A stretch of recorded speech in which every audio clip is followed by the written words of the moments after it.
What's up, family? Welcome back to the channel. I am that bald brother. If you're new here, thanks for stopping by and checking us out. If you're returning, I appreciate your support. Today, we're going to talk about one of my favorite topics. Marvel versus DC. And in this particular situation, we're talking about which one is better as far as making movies, I believe is what this one's about. So I'm very excited about that. I have some high, strong opinions about DC versus Marvel. So let's get into it. So let me just first say I'm Team Marvel all the way. Have always been Team Marvel. Well, I can't say that. I grew up on Batman and Superman, so they were my favorite characters growing up. But when it came as comic books came along, but when it came to the movies, I was on MCU like white on rice. It took nothing. It was a no-brainer to me. Their stories are more compelling, in my opinion. They're more coherent. They're more uniform. Yeah, I mean, there's a template to make every movie, right? So we can argue that back and forth. But in my opinion, I think they do a better job of telling the story. And DC is always and has always been on the catch-up as far as I'm concerned. So I'm curious to see what they're going to say here. And we'll get more into as we go along. But yeah. So if you, where do you stand in the comments below? Are you a DC or Marvel? Let's hear it. Marvel is only considered better because of the movies. Walk forward if you agree. I would say yes. I would say comically, not nothing taking away from the storylines at Marvel versus DC, but I think that the storylines are so vast and so convoluted that both franchises do a good job of telling stories on paper. I mean, there's arguments across both sides to say which writers are better than the other, because not one person writing these stories. So it depends on what year, what age we're talking about. It's a whole lot of different things to discuss there. But I would say, and I'm assuming we're discussing just movies as the franchise as its MCU too, not just the comic book side of it. So I don't have much to say on the comic book side of it because I grew up with both, and I thought they both told compelling stories. But the movies are where my main argument is built for my belief that Marvel is the better of the two. But let's see. I'm going to gamble and say that they're going to agree that Marvel is better because of the movies.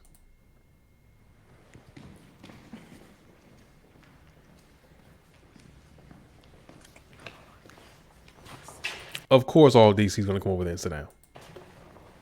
Unless they're comic book fanatics, I don't hear anybody talking about the comics, let alone the shows, even the games or anything.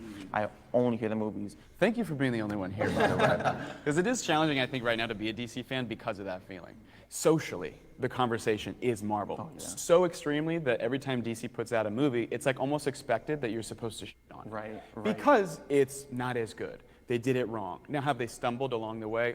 Tons of times. Yes. But I get this feeling that no one's entering into seeing a DC movie to just be vulnerable and experience what they're being given. And it's recency bias, right? Because Christopher Reeve with Superman launched, but then you also think about the Batman, so Michael Keaton, right, and Jack Nicholson, and then even Batman Forever with Val Kilmer. Maybe not so much after that, but there was no Marvel movies at the time.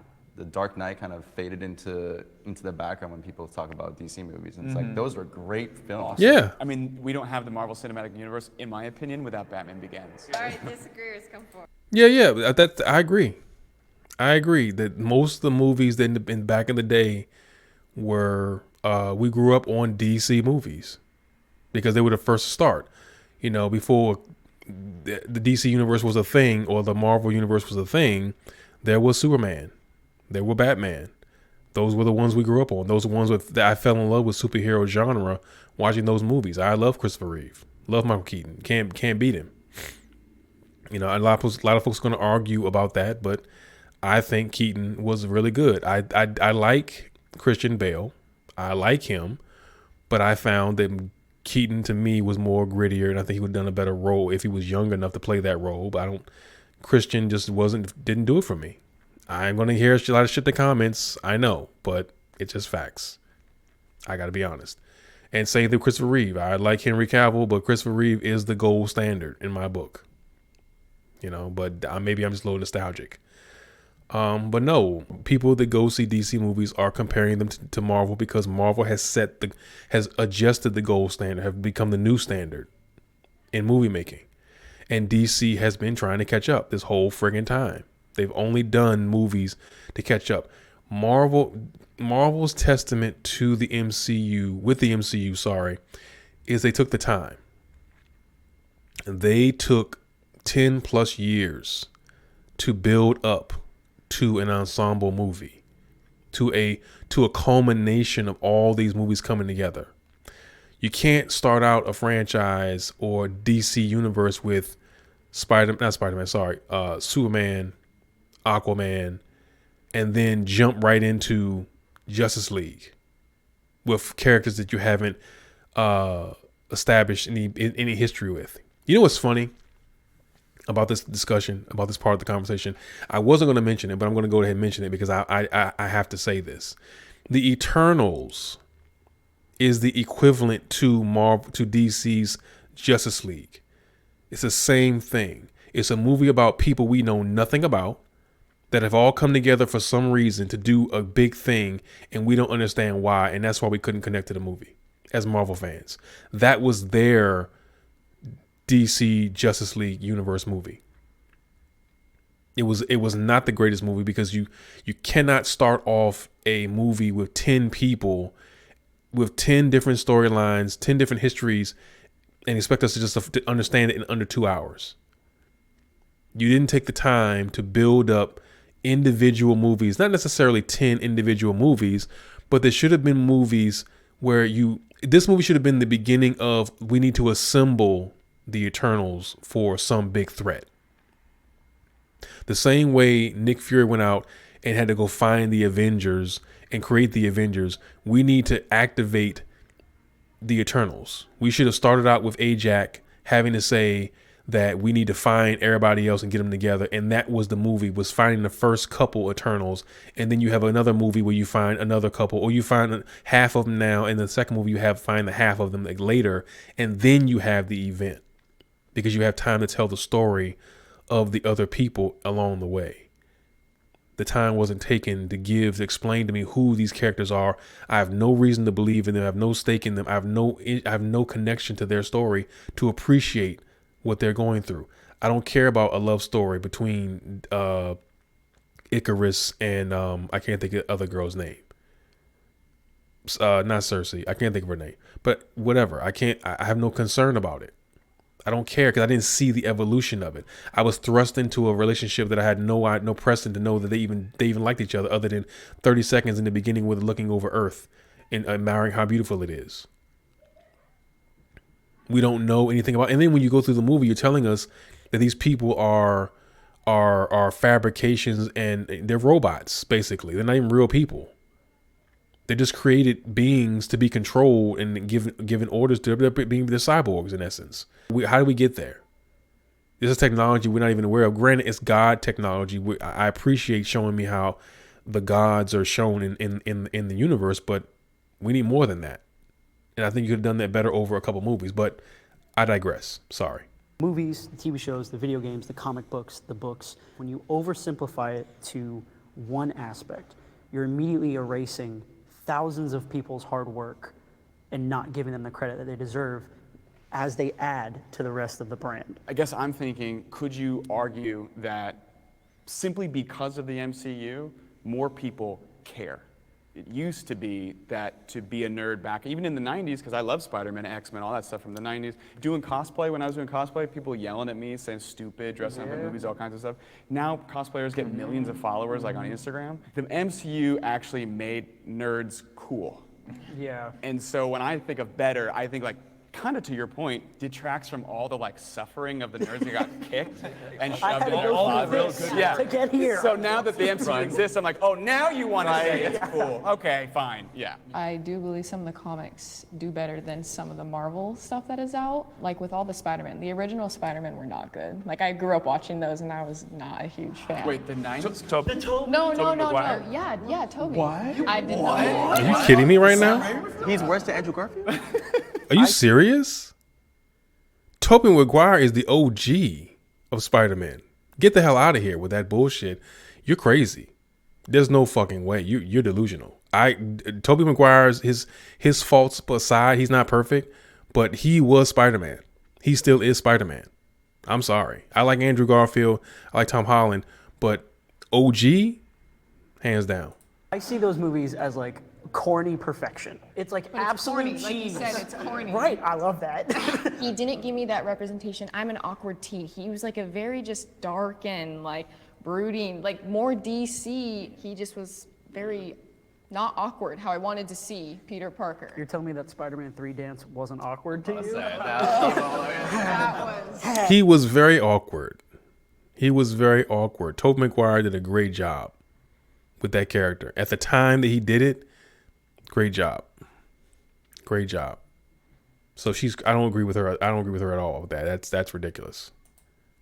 Your generation, especially now, you can see that you guys don't really like the dark, gritty, because right now Everyone everything that's going on everyone right now, just wants happy stories. yeah, everything that's going on right now, you don't want to see even darker. I want shit. depression You wanna see- personified. Yeah, exactly. I think DC kind of shows people like what they already see in humanity. They're like, wow, are our cities actually like this? Like, is this actually happening? I feel like people kind of get scared and they're like, yeah, I don't want to deal with that. Our characters I'll give you that. I will say that DC movies are a bit grittier. I'm gonna get a lot of shit in the comments for this too.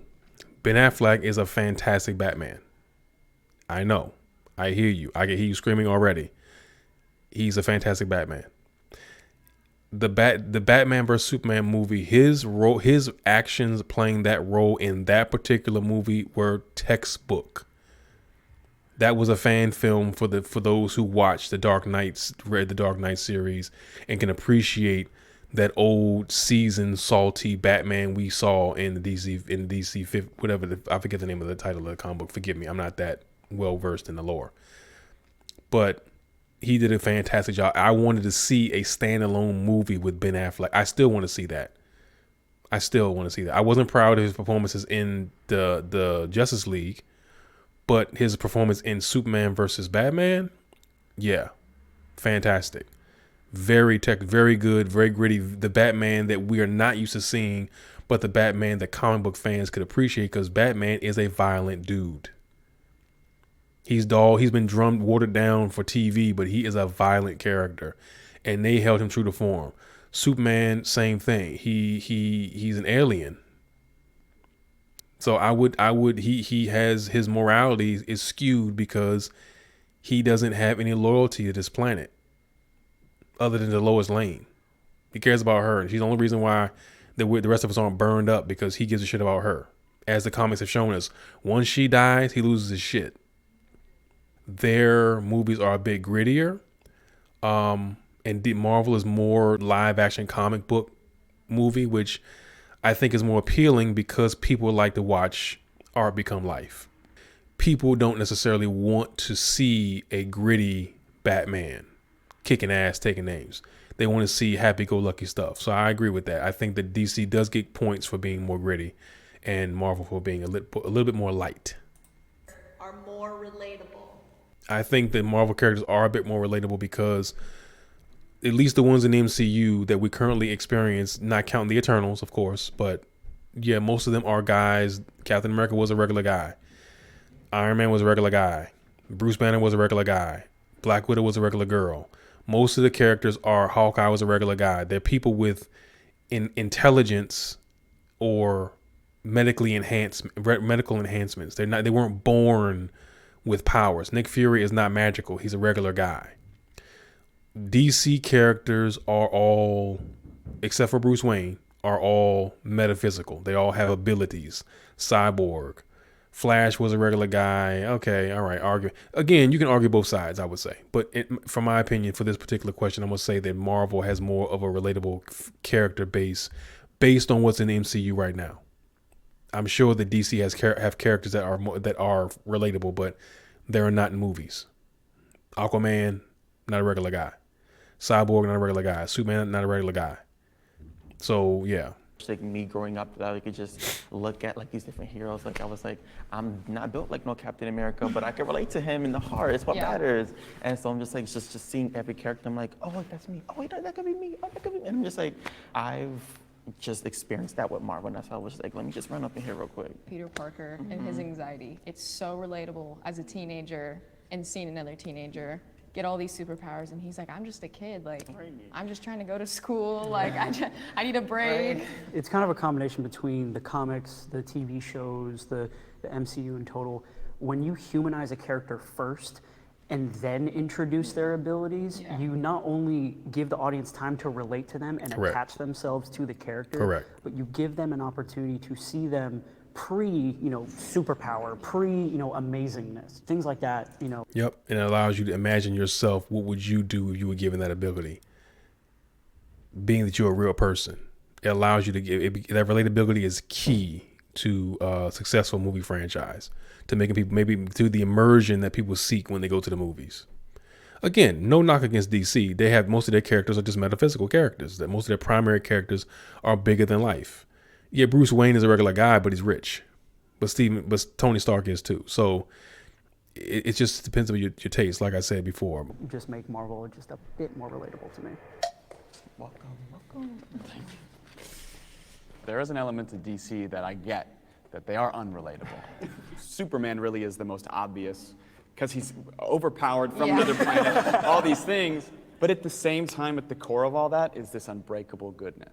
Like Superman, one of the things I always found really endearing is he comes from a different planet. He has unlimited power, but at the same time, once he met Ma and Pa Kent, he fell in love with like the family and being a high schooler and learning how to acclimate. And so at the end of the day, they are dealing with the same human and basic problems and conflicts that we have, I think that's where Zach really tried to tie it all in. It's with Batman vs. Superman. DC fans hated. They were not about it. And it's just like... Don't worry, we did too. Everyone hated it. Exactly.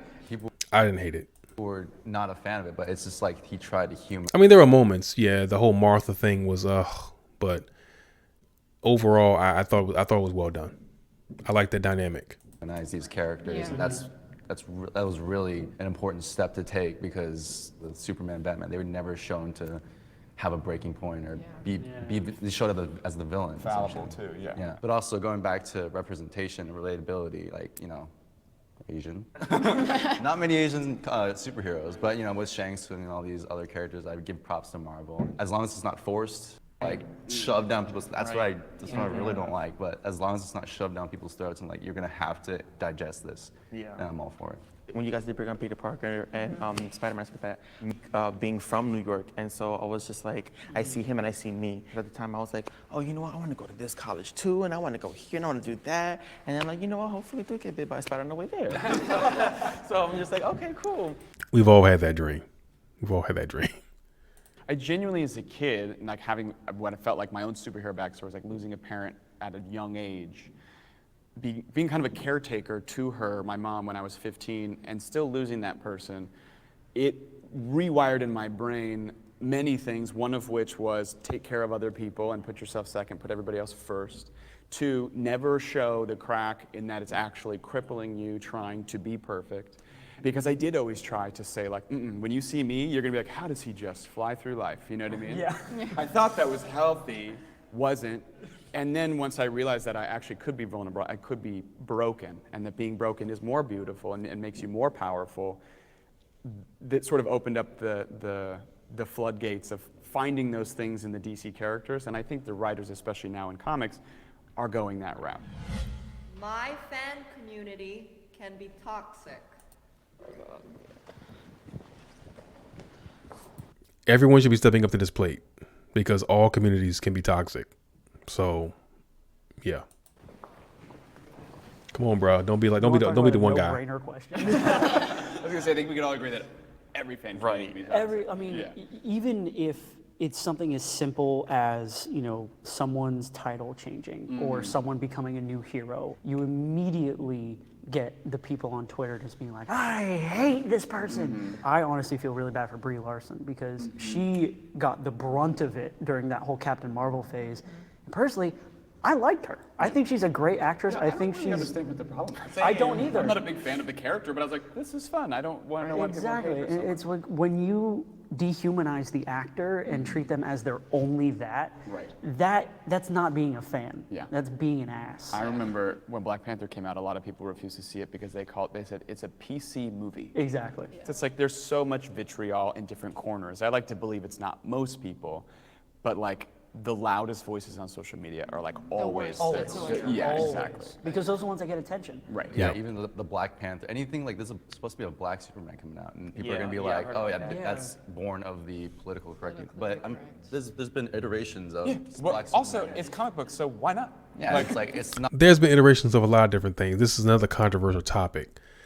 What are my thoughts on changing the gender or the race or both or the sexuality of a character? I understand that comics have to evolve. I agree. They should evolve. What my issue is when you take an established character and decide to rewrite history. That's a problem. I call it lazy writing. I think it's a cop out. If you want to have a character that is of a different race, sex, or gender, then you need to evolve those characters the same way the early writers took the time to evolve their characters. You start from the ground, you work your way up, and in 20 years you'll have an icon. You don't walk into you don't walk into McDonald's and say, I want waffles. You make burgers for 40 years. I want waffles starting tomorrow. Make it happen. That's not how it works. It's not. You need to earn it. And if your character is worth their weight, they will survive. That's all there is to it. So I don't have an issue with the change up. I just feel like as long as you can sell me on the story of how this is happening, then we can do that. Thank God for the multiverse. Because the multiverse has afforded, this is your get out of jail free card in comics. Because it affords you the ability to say, well, in another universe, in another time, another place, there was a black Superman. There was a transgender Wonder Woman. There was a Asian Aquaman. You can do that with the multiverse. So I think the multiverse is a very interesting concept, and the fact that they are now introducing it into the cinematic universes is a good thing, because it will open up the doors for all these transitions, all these new concepts and ideas with older characters, reimagining them. I think it's a fantastic idea. I think this is the way to do it, and it's the get out of jail free card, I call it. It allows you to skip 20 years of evolution and say, okay, this character is iconic already, but they're in another universe, and in this universe they happen to be white or they happen to be black. So I think it's great to have that, and I think it affords a lot of opportunity, but we gotta shift away from the agendas. I think that this is a sidebar, but I think that movies are really pushing these agendas, and it makes for a bad movie experience. We get that you're going to put agendas into movies. We get it. The advertising, we get it. But you don't have to choke us with it. You got to learn. Subtlety is a skill. It's not used enough, in my honest opinion. And I think that especially in comic book movies, you need subtlety, because we know it's not real. It's not only limited to just white people. And There's a multiverse for a reason. Yeah, the multiverse, exactly. Well, I get Exactly. toxicity on my end just for being a girl. And like you guys are I can't predominantly, imagine that. I mean, it's all males. But I mean, I've never been like directly targeted at, but I definitely do get the sense of like, oh, you're female? You don't know what you're talking about. You have no idea. Oh, you're younger? You have no idea what you're talking about. My side would win in a fight. Honestly, I would say that both sides are evenly matched, because for every Marvel character, there is a DC counterpart, or there's a mirror character, I should say. Well, maybe that's counterpart. There's another character on DC who has the same, similar, if not the same, skill set. Iron Man, Batman, rich, technologically sound, educated. There you go. Superman, Thor. I mean, I think that if you go down the list, I'm pretty sure that if you Google it, there is a character for every character. There is a DC character that is the equivalent. literally to that person, just a different color, different name, slight variation. But for the most part, you can find a list of different characters that have their DC or Marvel equivalents. So I would think it's a fairly evenly matched fight. I think they're all going to agree that both sides can beat each other up, but let's find out. I'm going for it. What? No Marvel came up? Wow. It's good. They know what's up. Wow. I think that's why the conversation is Marvel connects more with like the real person, because DC does feel like titans. You know what I mean? Yeah. And to me, comic books are American mythology. I heard that somewhere in a documentary, and it's true. You know, we don't have like an American mythos outside of like Paul Bunyan and like some silly stuff. It's superheroes is really what it is. Yeah. And Superman, Batman, Wonder Woman, these like, you know, Atlas holding the world on their shoulders figures. So it's like, it's always them. Batman's like plan to defeat everyone is just, I'm Batman. Yeah. And everyone on Earth goes, he's right. Yeah, get out of the way. Yeah. I mean, if we're gonna get down to the brass of it, you know, a pissed off Superman, good luck. Someone taking out the big dog, you know. I always see these videos on YouTube like, oh yeah, Superman versus Hulk, or Batman versus Iron Man, and it's like, it's all made up. People have their own And listen, until Superman fights Goku, we know that's the real. I mean, this isn't even a question. Like, the Justice League is way overpowered. Like, way overpowered. Right. I would just say their brutality is a lot more severe compared to Marvel characters. That was like the only thing that came to mind. I was saying the MCU is a little bit more light and fluffy, so they have a little bit more humanistic like thoughts, and I just feel like they would completely just destroy them. Like having the characters be vulnerable, like not having them at their peak. Yep. Is always a good very thing. important for the audience to be able to relate and to be able to feel for the characters. Right. Martin Scorsese said Marvel movies are not cinema. Step forward if you agree. Oh, Marty. Compared to Martin Scorsese level movies, no, they're not.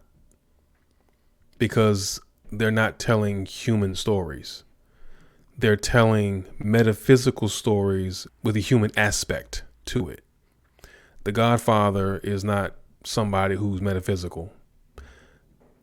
Raging Bull, Taxi Driver, movies like that, those aren't movies about people that don't exist or did not exist. There are people that we see every day. There are people that we deal with every day or have seen or have learned about or heard about or someone knows about. Superheroes are just that. They're metaphysical characters with human tendencies and human attributes.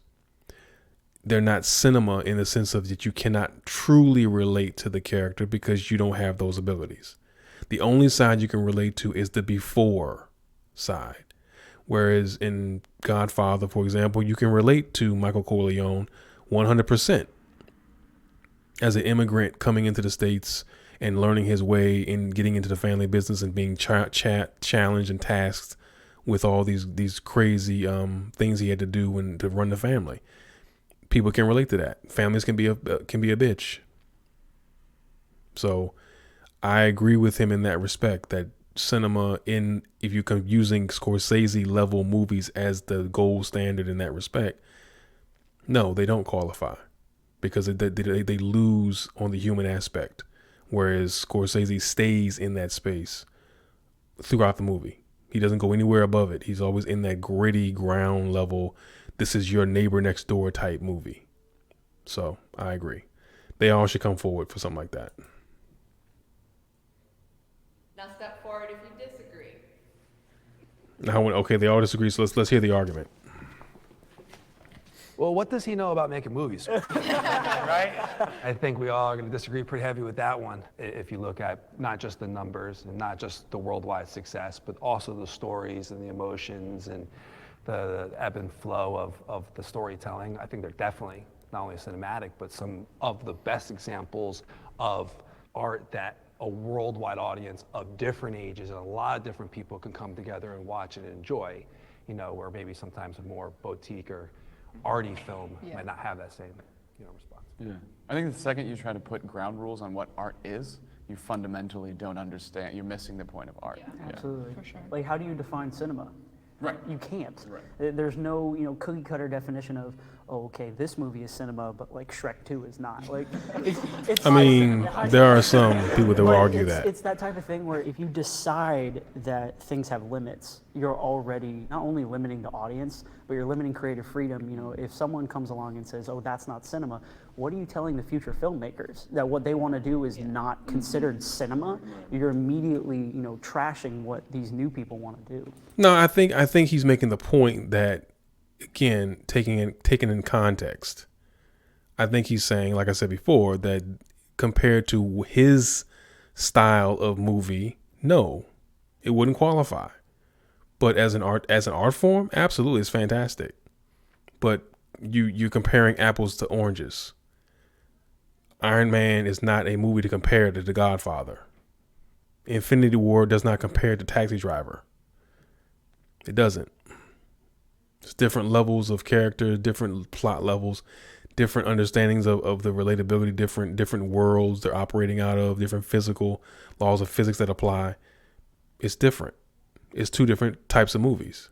What he doesn't understand is that people need that nowadays. We need the escape.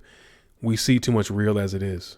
So a Godfather wouldn't do well today because we don't want to see that. We want to see something to take us away from what we see on the corner of every town USA.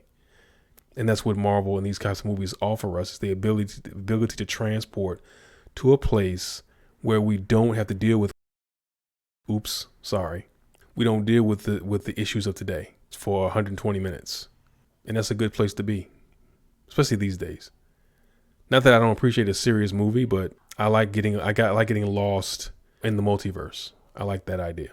So It brings people together is the biggest thing. I think a cinema can do that. Yeah, you're right. I mean, me and my dad watch it together. Me and my mom, me and my friends, and we're all different ages. That's like the point of cinema. it was a good conversation. I appreciated their input. I think that they had some good ideas to share. I could go on all day about Marvel, but that's for another video. But no, thanks for stopping by, checking out the video. I appreciate your time, taking a moment to listen to this old man share his thoughts about comic books and the like. If you found this interesting, please leave a like and a comment below. And what are your thoughts about Scorsese saying that Marvel and DC movies or comic book movies in general are not cinema? Till next time, Excelsior.